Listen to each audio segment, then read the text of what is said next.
and we want to make sure that everybody stays safe.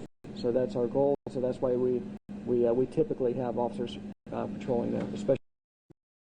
We have police support quickly in the district. We'll continue to have folks around. And look, you know, we're pleased. We know the community wants to come together. So for this 8 p.m. vigil, we know we'll have that site coming. It was about opposite the Oregon district at Ned Pepper's Friday. There's probably. What were you doing there? There were probably 8 officers in and around Ned Pepper. How many officers were there the same amount of officers last night as there was Friday? You should just stay by me. I will. There were several officers who were working in the Oregon district in the immediate vicinity, which is, you know, we're all very fortunate that they were there and they were able to shorten this timeline of violence to less than a minute. And we regularly have officers specific to the Oregon district. It's a high concentration of people, and we want to make sure that everybody stays safe.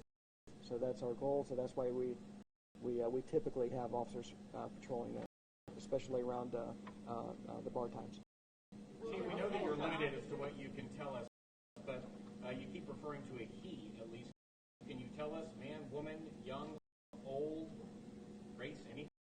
We'll get more information to you. Could you explain why you're not disclosing his identity or the veteran's identity? Yeah, I can tell you.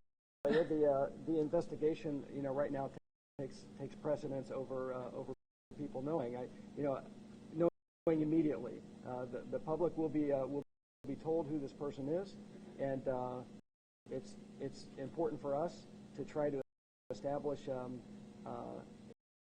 try to identify all the evidence and possible motivation in this crime, because I think the victims, the families of the victims need to know that. So that's the priority. Have you seen in the last hour and a half any traces of possible hate crime? Notice that a lot of the families seem to be young of color. I have no information on that. Has his family been notified?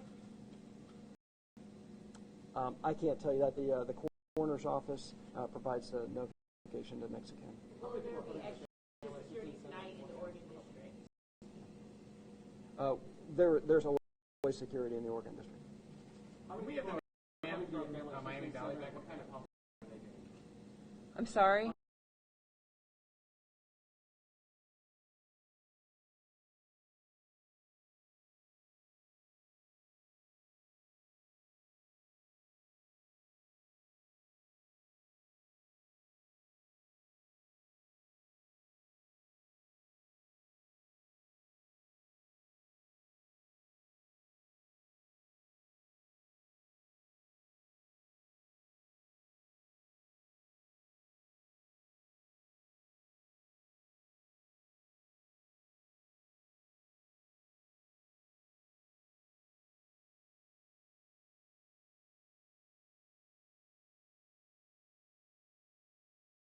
The White House office is called my cell phone. I was on another call at the time, but we have talked to the White House, but not the president specifically. I've talked to Senator Brown and Governor DeWine as well. Oh, I'm sorry. I'm sorry. Thank you, Michelle. And Representative Turner has called me as well. Are you aware this is like a copycat from Saturday? I can't speculate on that, frankly. More information in the coming hours, and we'll, you know, I don't want to speculate on any of that. I can't really communicate on that until we have a name for you guys. Can we have the doctor back up? I do have one question about the shooting scene, if I could do that. Yes, you're like becoming a regular reporter for Dayton. It's good to see you. Were the fatalities all on the street, on the sidewalk? Were there any fatalities in a club?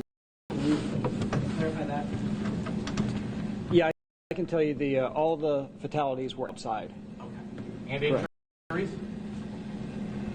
I can't speak to that just yet. On the scene, it appears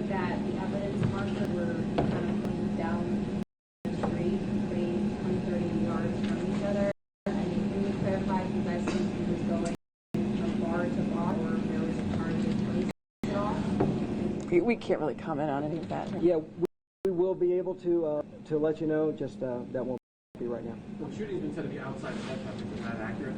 It was outside of Death Pepper Hill? It's in the Oregon District outside. Do we have a timeline for the next press conference, or will we learn more about the investigation from police? Sure. So our next press conference will be at 1 p.m. You know, and like we can't tell you what we're going to say. We try to learn as much as we can, try to tell you at that time. So at 1 p.m. today. Just a real quick on law enforcement and Dayton Police Department. What are they handling? Is this an all-call situation for the department?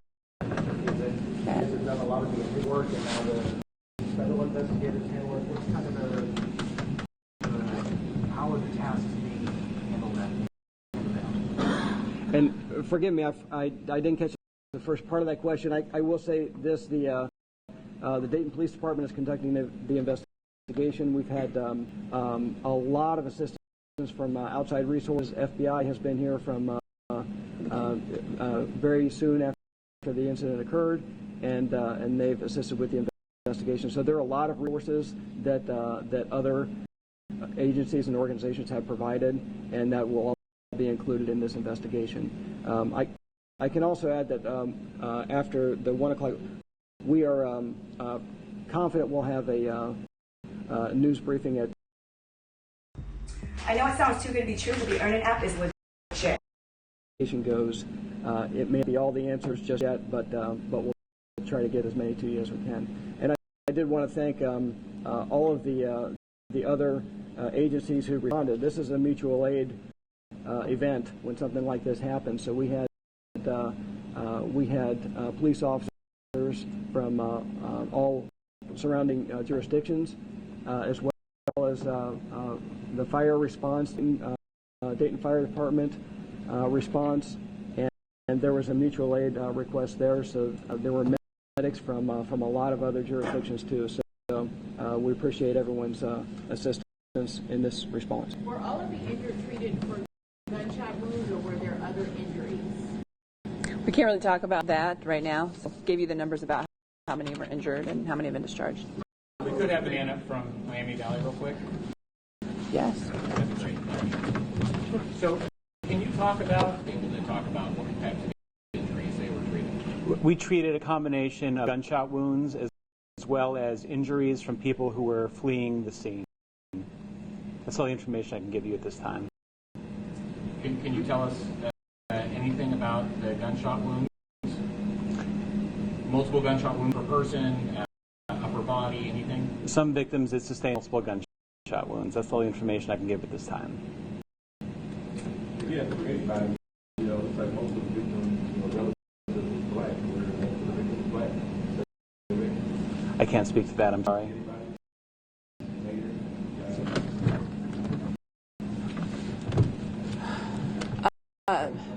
We don't have like all of the information to share with you.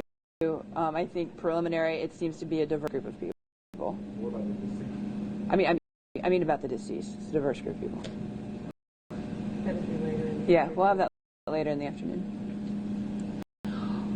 All right, I appreciate you all and your coverage. We'll see you back here at 1. If we have more information, when we have what information we'll have, we'll give it to you at 1. And thank you for keeping the prayers of the community of the city of Dayton in your hearts and thoughts. Thank you.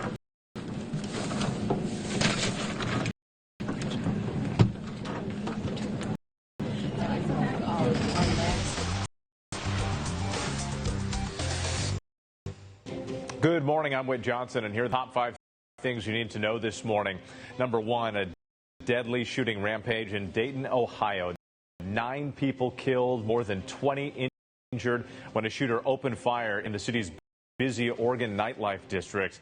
Officers quickly closed in as the gunman unleashed a barrage of bullets. The gunman was shot dead by police. The FBI is on the ground assisting Dayton police as they work to unravel this deadly shooting rampage. Number 2, 20 people were killed and another 26 injured when a young man with an assault stopped